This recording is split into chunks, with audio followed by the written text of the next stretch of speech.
Hello everyone, this is Juliet Yelverton here from the Healing Earth, Healing Waters Centre, and we're doing another sharing this morning of Wise Women Contemplate Turbulent Times.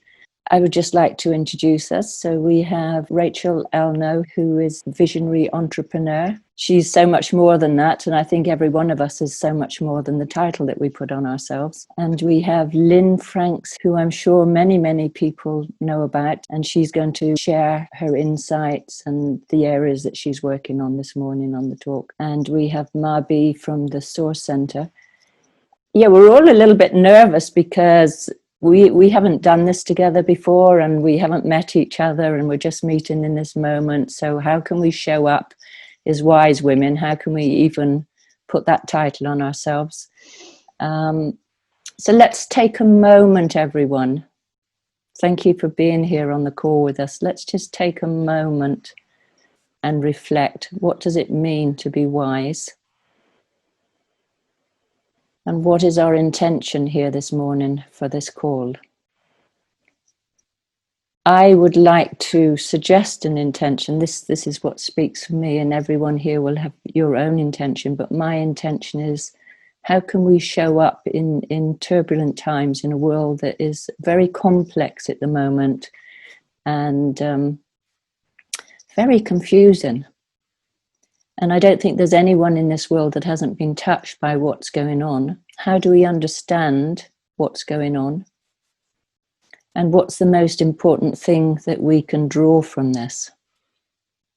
And to me, it's about how we can be empowered in our knowing in the moment, how we can be sovereign, and that we're making our own choices, and that we're not being swayed one way or the other by the hugely complex information that's arising, and the sometimes quite deliberate attempts to make us go one way or another in our belief system. How can we stay empowered, and how can we employ critical thinking, and how can we even possibly hold two opposing paradoxes in our mind at the same time? Because life is requiring us to radically change our viewpoint around many things. How can we do that? How can we bridge across the shifts and stay empowered and connected and rooted in our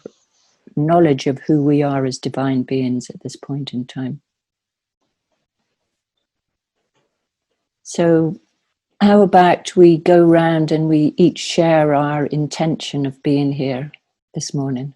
Lynne, would you like to share? Yes, I'd be delighted. Good morning to all of you. So to be invited to a conversation with other wise women is something I will always say yes to. It is a pleasure and a privilege to be sharing our ideas and our experiences at this time, at this very important, crucial time in the shift that is happening for humanity and for the world. So sharing our intentions, our actions and our visions is what I'm here to do, to learn from all of you, and perhaps offer some of the experiences I've had that have given me understanding about our roles in this particular time. We've chosen to be born right now, haven't we? We've chosen to be part of what's going on as wise women, and I feel I've been in training for this my whole life, and probably a lot of other lives, and I'm just here in service at this point in my life. That's what I'm here to do. So lovely to be here. Yeah, that's beautiful, Lynne. Thank you for sharing that. Rachel, what's your intention this morning? Thank you, Juliet. Yes, my feeling is that there is so much content at the moment, and I also create a lot of content looking at the challenges, but there's not a lot of content which is focused on the solution, a different future reality. So very much the intention with this call is to shine light onto the kind of future that it would be beautiful to co-create as the alternative to the future that I fear.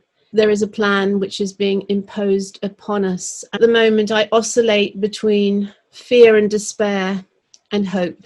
And so I feel it's very important for us to create content which brings hope at this time of real turbulence and chaos and despair for so many people. Yeah, thank you, Rachel. That's so important that we have hope, because from where I'm sitting with looking at trauma, if we keep just rolling out that horror story that we're witnessing at the moment, then that leaves us massively traumatized and disempowered. And when we can find hope, then we find power to actually transform what's happening and be the change that we want to see happen in the world. Brigitte, what's your intention? What are you wanting to bring and share this morning? Well, thank you first for inviting me. It's a big challenge for me to speak. However, I feel very touched. I feel my intention for this call is just to hold that still point. At a place where right now in our world, there's tremendous polarization. At every level, every layer, every corner, everything is being polarized. We're meeting, everything is out in the field. And it's like I am part of this field.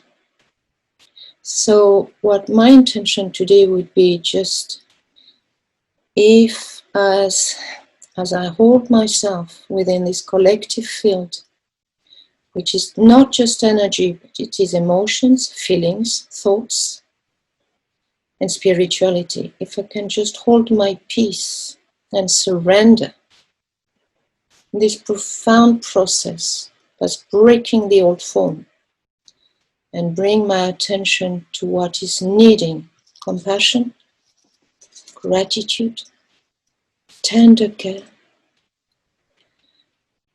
and not collude with what is being imposed upon me and my responsibility. How do I respond when my rights are being crushed, or I'm being asked some impossible thing? So it's bridging the gap between the conditionings, the lineage trauma, with now suddenly surrendering with, it's okay, I can be home, I can be safe. So holding today the intention of that still point of, I'm home, I'm safe, and it's okay to hold that. And I'm very wobbly with all this because I was born in wartime. An absolute, a world that exploded. So for me today, sharing is asking a lot of courage. And yet I was born just when the peace treaty came. So I would like to bring that today.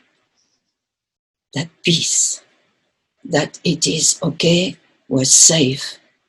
And like in the Lord of the Ring, that ring, which is the Ouroboros,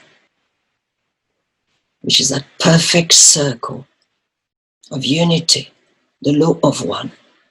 Fredo cannot put the ring back in the fire, and Gollum has to take the finger and then jump in the fire. So it's that ultimate surrender. So are we open to surrendering right now and just going back to I am that I am? Thank you. Oh, thank you, Brigitte. Yes, this is such a thing for all of us at this moment, and we're raising it here, is that everything is up. There's a huge amount of information flooding us, and all the collective trauma that's been hidden, everything that's been hidden for eons is now coming to the surface. Not just political control, not just deep, deep corruption with fraud and child abuse, human trafficking, satanic abuse, and so on.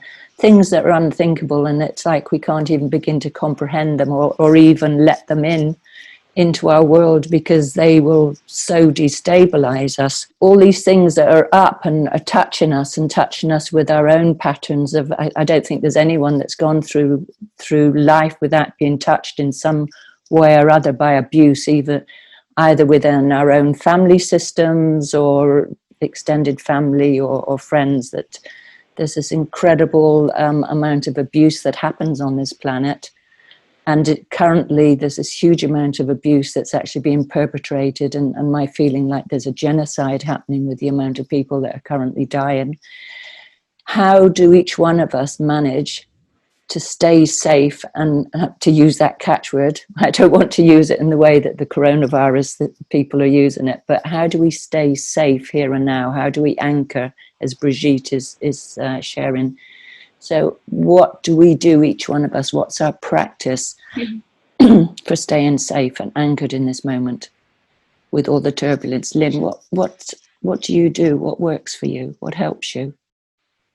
Well, I do have a spiritual practice. I've been a Buddhist on and off for years, Nichiren Shoshu Buddhist, so I chant every day and every evening, and I feel that affects me on a vibrational level, which raises me up, so I feel very protected. I see everything that's going on, I hear, I watch, but I don't engage emotionally, because if we start engaging emotionally, we go down a very dark hole of fear, and that's not our role. So I believe that it is about prayer for us as the wise women. It is about building those bridges for the youth to come up and cross and hold their hands. And what I've been doing is, I have 20 years ago wrote a book called The Seed Handbook, which was the first book written for women to start sustainable businesses that are actually going to help nature and the earth and each other. And that has evolved now into quite a big community of women who are wise women, but because of their traumas or damage or life, are not quite sure of their own incredible gifts and abilities, because I have no doubt at all, we are the ones that are going to be leading the way into the light. That's why I don't like going down the rabbit holes. I don't believe anything I get told by politicians or journalists, obviously. We know that we're being told complete fantasy on a daily basis that is causing a huge amount of harm for an awful lot of people. It's dreadful. But equally, I can only stay in that state of positivity. And that's where my role is with the women, the Seed tribe that I support, and who are coming more and more my way all the time. Women who have reached a certain point in their lives, probably post-menopause, some still with their husbands, some a lot on their own, some have been through corporate world, some have had their own businesses, some grandmothers, many grandmothers. And it's like, okay, well, we're not gone yet. We have a role to play. What is that role? So I open that space and facilitate the opportunity for us all to really see our roles in our communities and the bigger picture and in our local communities. And I'm working quite hard in my head as much as anywhere else, and my visions as to how we can, on a practical level, take this leadership role in our communities, whether it's encouraging the planting of seeds, growing our own vegetables, localized currencies, all the things that we've seen that have been around for quite a while, were quite big in the 80s, but didn't then evolve. And now it's time for us to be, in the same way that Indigenous women are in their tribes, the matriarchs and the leaders and holding the spiritual space. That's clearly our role now. And I live in a small town these days in Somerset, where I feel I sort of flew in on my broomstick, but I mean, I don't know how I got here, but I'm here, and I know it's no coincidence, and I'm supposed to be here. I'm halfway between Stonehenge and the Tor, and there's great energy that goes through the earth here. Mother Earth is very alive, and so I am very grateful to be here. And I've got these buildings that I bought that are a physical space to be for women who are coming to heal and grow and learn about themselves. But mostly, I guess it's for me to be feeling held in this space. I haven't personally suffered at all from this whole lockdown situation. I mean, I've closed businesses, I've adapted, I'm starting new businesses all the time. I have a shop, I'm doing products that are sustainable, that will help other people. But that's, and I enjoy that. So in answer to your question, what keeps me going? My spiritual practice, my creativity and my enjoyment, my connection with others, the fact that I'm living in this beautiful part of the country where I am free to go and take my dog for a walk, be in nature, breathe the air, and just be present. I'm so grateful for whatever it is, my guides, divine, that's brought me to this space at this time. I'm 72. I've got 7 beautiful grandchildren who aren't living around here, but we're in touch. But my role now is to hold the space for others. And that's what gives me my joy, I guess. Yeah, beautiful, Lynne. Thank you. And out of all those things, so I think each one of us are very lucky to be in a beautiful environment. Each one of us here has land and a house and so on, but there are many people in very difficult circumstances.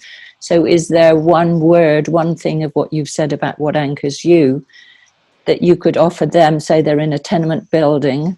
Community. Yeah. Because even in a tenement building, you've got neighbours. We can create community wherever we are.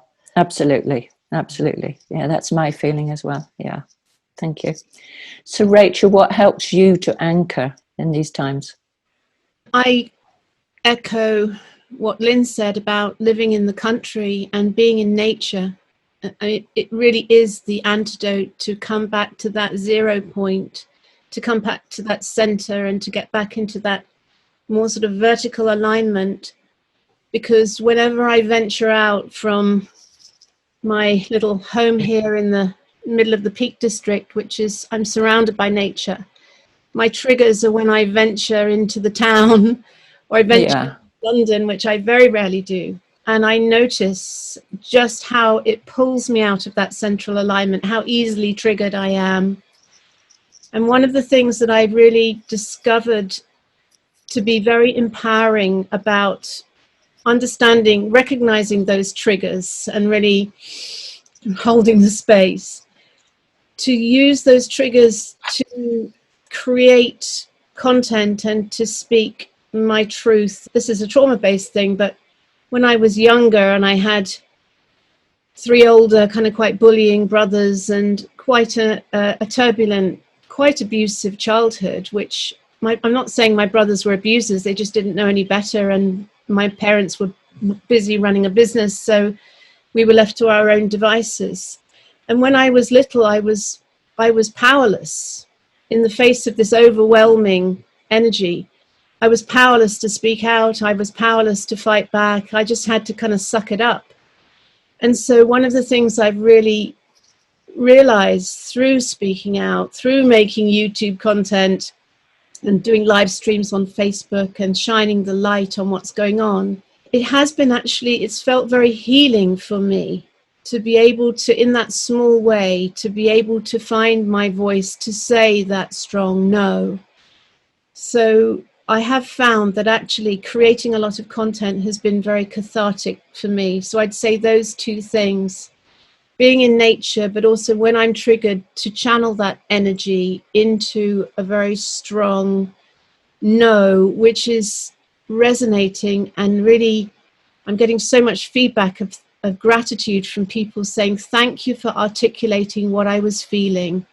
This is a clarion call, giving people permission to find that strong no that they may not have had in situations where they were overwhelmed by external forces. So just to say the one word, though, just to add into the mix, and again to echo Lynne, a big thing for me is prayer. When I'm in that place of darkness, is just to hand it over and to just call in Great Spirit, calling on Jesus, calling on the mountain, Apu Azangate, calling on White Tara, calling on these, just handing it over to a higher power, and being in that place of faith and trust and surrender. That's my ultimate antidote at the current time. Yeah, that's really powerful and beautiful, isn't it, Rachel? And you've been on this journey for a long time now.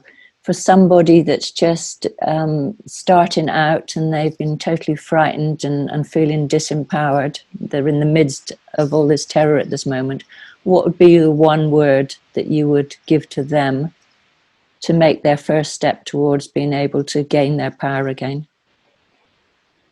Well, it's not one word, it's stillness and fully feeling.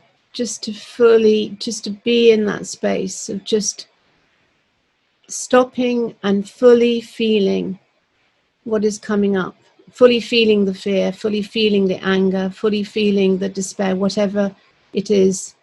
Because in that fully feeling, that allowing, there's tremendous healing power to give it conscious awareness.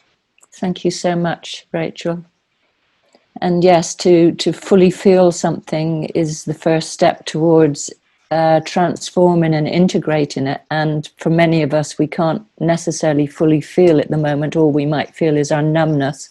And if it's just our numbness that we feel, then that is what we're feeling. And just to really validate that wherever we are in this moment in time, it's that if we can stop and be with what it is, even if it's numbness, and be present to it in this moment, is really, really empowering.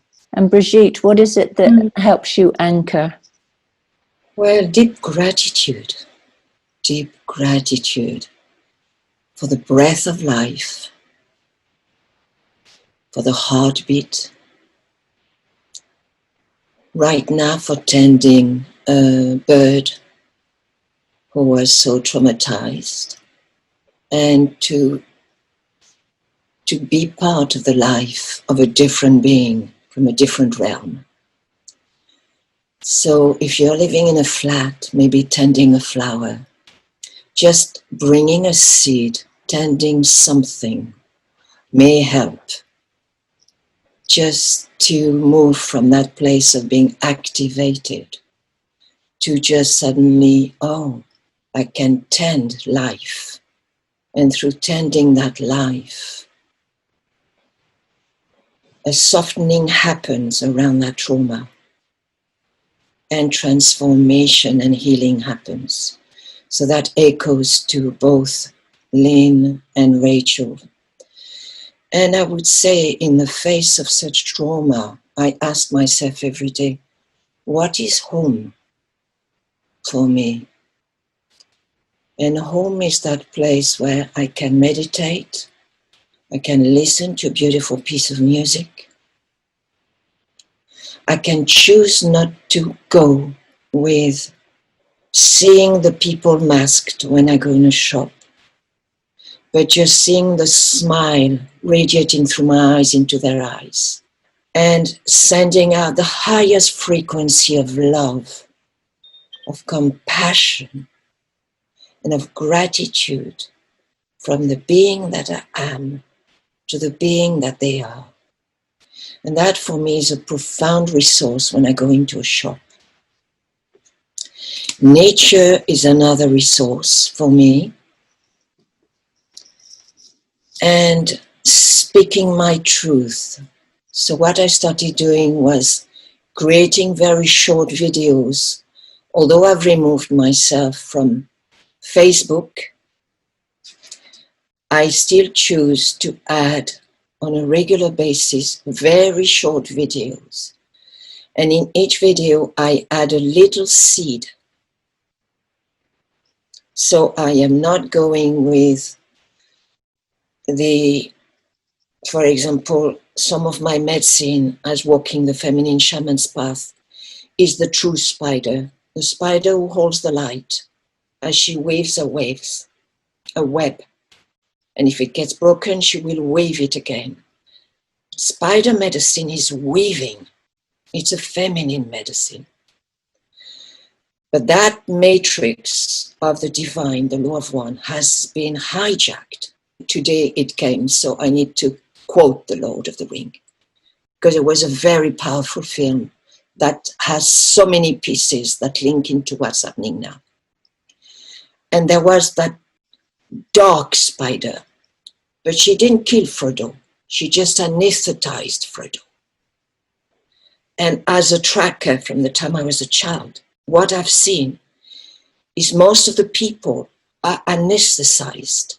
People are hypnotized. So not going with media. So if I have an advice today, don't listen to media. Don't go with television. Learn to see with the eyes of the child.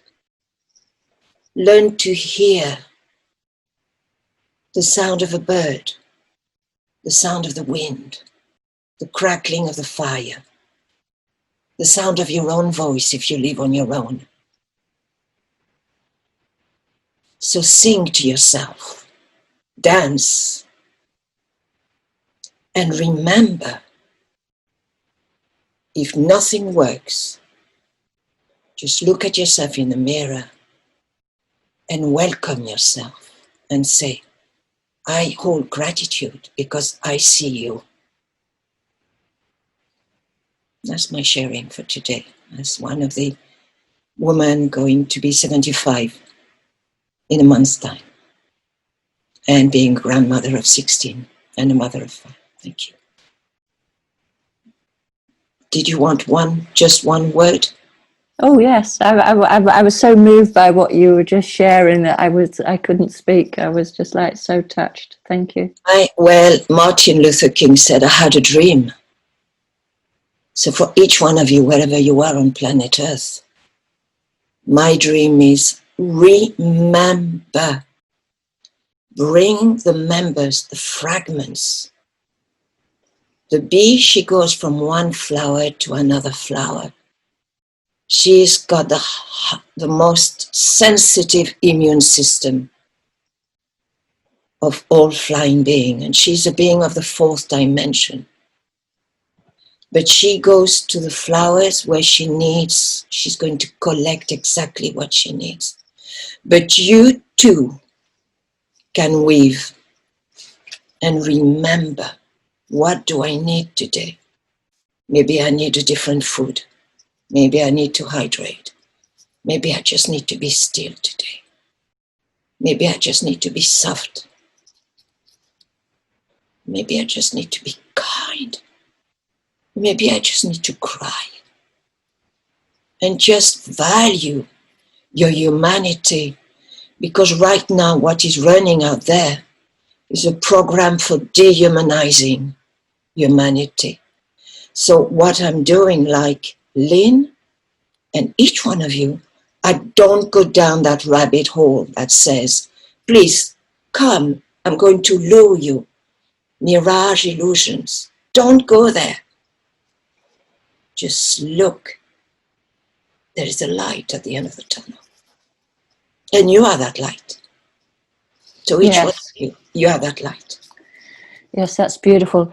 And we're coming to the end of our sharing, but what I'm hearing is that connecting to our spirituality in whatever form that is, anchoring into our humanity, building community, being in nature, keeping our connections, being present to ourselves and each other. These are all really powerful things. And I would just like to share also that human beings are highly creative.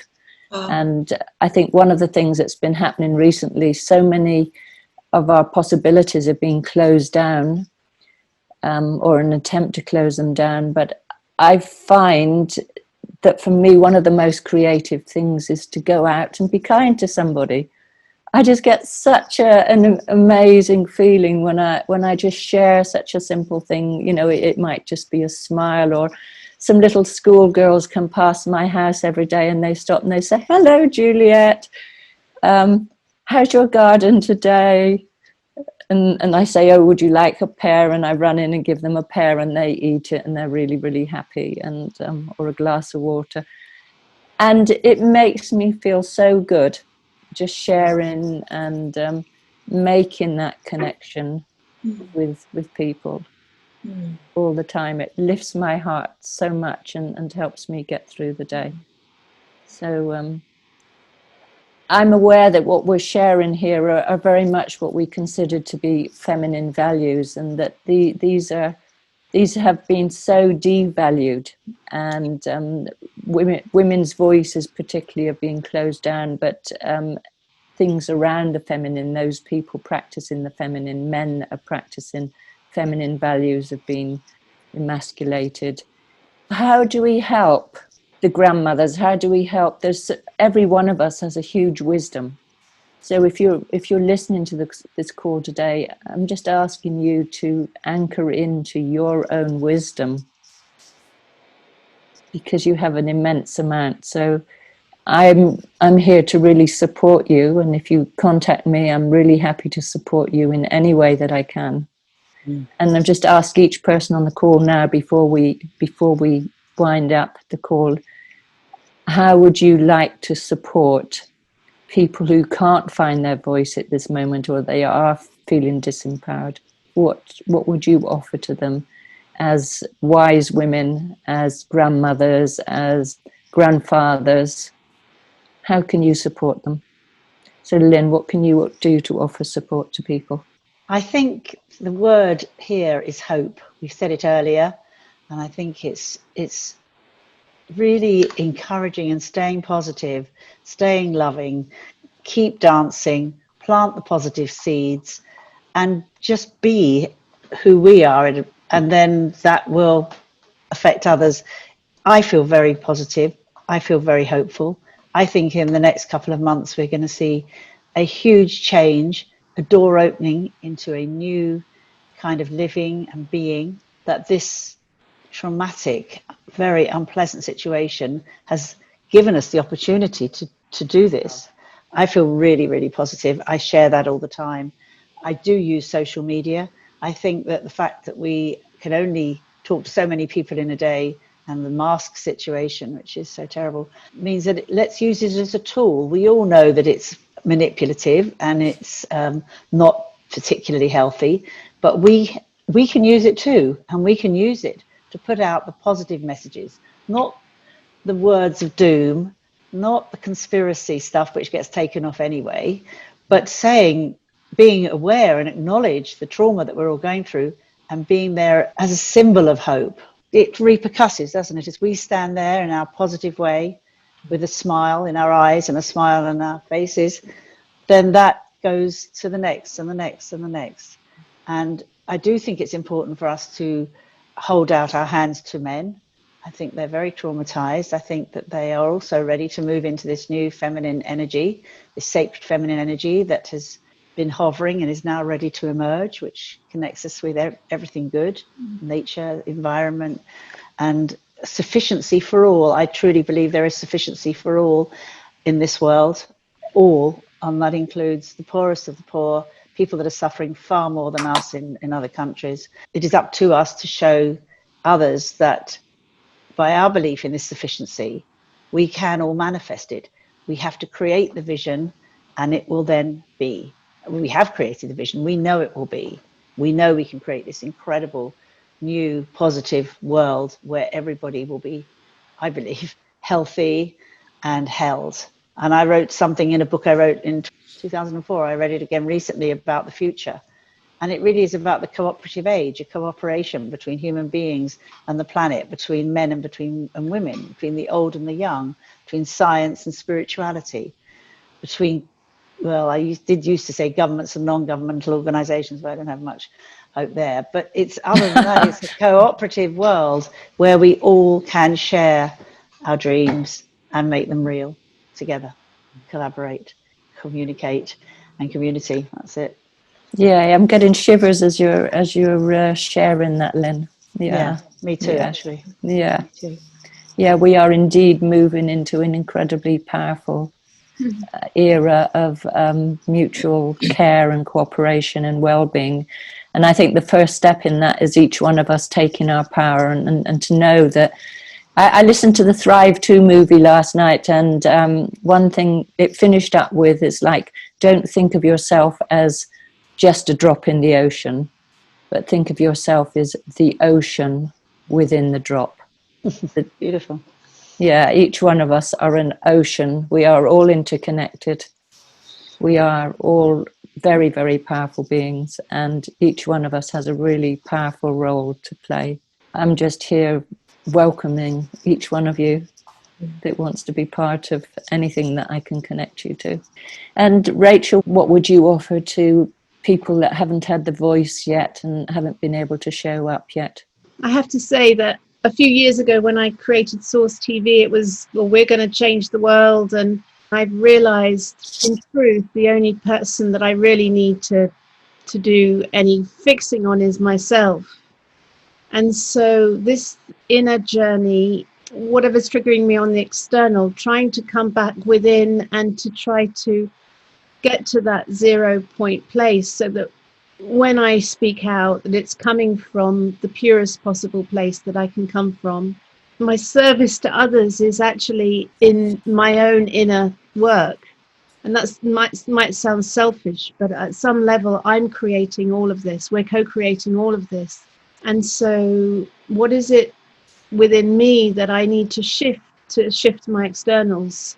Yeah, and I've really deeply, because we've been working alongside each other for a long time, I've really deeply witnessed you being in that place.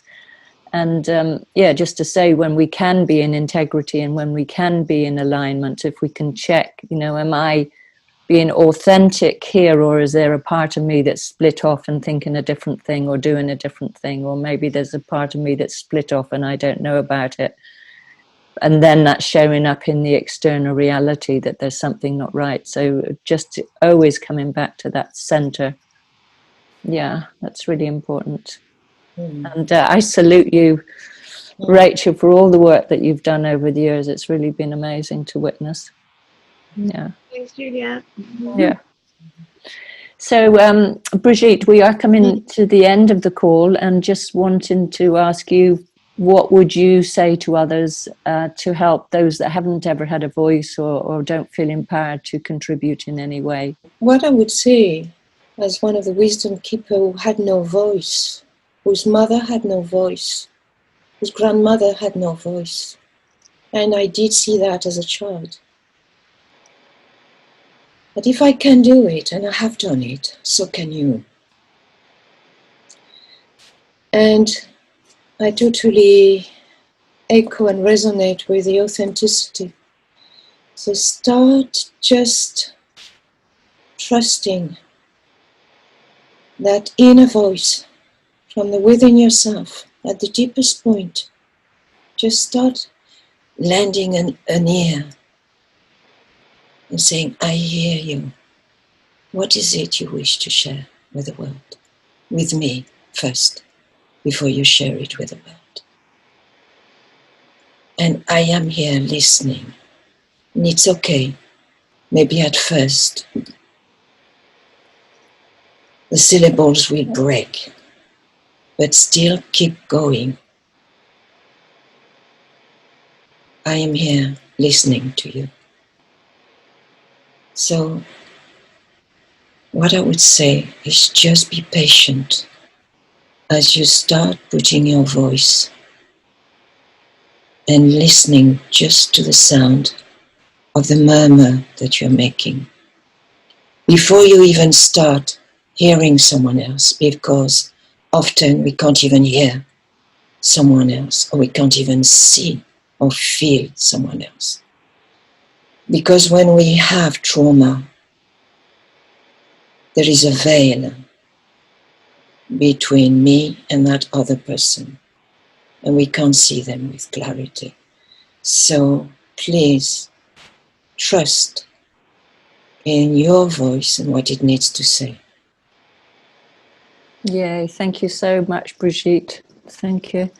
And I also have witnessed you over many years just moving towards finding your voice, and that's just like really wonderful to have you this morning on the call, because I've been touched by your wisdom and your heart so many times in my life, and now to be able to facilitate for other people to be touched in this way is really wonderful. Thank you. Yeah. So we are coming to the end of the call for whoever's listening, and thank you so much for taking the time to listen, and just from my heart to yours, I wish you really, really well, and believe in yourself, whatever the difficulties, whatever the challenges. Know that you are divine, you have enormous capacity, and that you can move through what's happening at this moment in time. And if you need help, there's 4 of us here that you can reach out to wherever you are. Brigitte is in France, and Rachel in the north of England, and Lynne and I are in the southwest of England. And if you can't reach out to us, then there's somebody very wonderful and wise and supportive close to you. So just reach out, just send out your connections. So lots of love. Thank you. Yeah. Thank you. Thank you. Beautiful.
I think that was wonderful, and I think that was very beautiful. And I hope you agree. Thank you for hosting that, Juliet, and for holding the space. It was beautiful. It just flowed. It was so, every one of us, it was just so in the moment, and I think it was beautiful. I'm very moved by all of you, and thank you very much. I actually feel very tearful now. I think that was so powerful, beautifully led by you, Juliet. And Brigitte, your words were just incredible and reflected everything I wanted to say but didn't get out. And Rachel, you know, the fact that you've got to this space and you're holding this space is just fantastic. I got inspired by your last week's group about meeting up on the tour on the 21st for the solstice, where we can really, if we can get there. Brigitte's obviously not going to get there, but Well, she might. Well, it'd be wonderful if she did. So I'm totally committed to being there on the 21st, and we'll be bringing people with me as well. So if we can hold the light as the wise women to bring in this new age, so be it. Well, yes. Yeah. And I just wish to say thank you to all of you. I was very shaky today. You were fantastic. Thank you. You were fantastic. Really moving. Anybody that sees that as it is, all I know is that you 3 were just incredible, and it really Thank you, and Lynne, you were incredible. Huge shivers. This is our role. Okay, God bless. Yes. Thank you so much, Rachel. Thank you.